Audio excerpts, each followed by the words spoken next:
बिस्मिल्लाहिर्रहमानिर्रहीम। अस्सलाम वालेकुम। Welcome to my channel Fatima voice centre.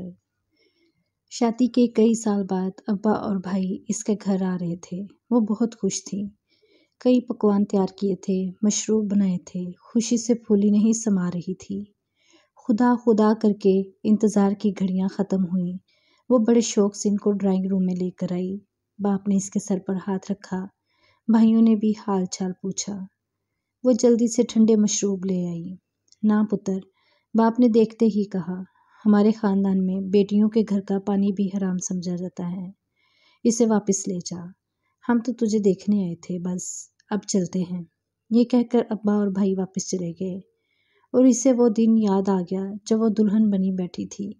कमरे में इसकी सहेलियां खुशगपियों में मसरूफ़ इसे छेड़ रही थी कि अब्बा और भाई आ गए थे। देख पुत्र, अब्बा ने इससे मुखातिब होकर कहा था, हमारे ख़ानदान की रीत है कि शादी से पहले बेटियां अपनी जायदाद से दस्तबरदारी करती हैं।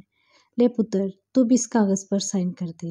और फिर इससे दस्तबरदारी के कागजात पर दस्तखत करवा लिए गए थे।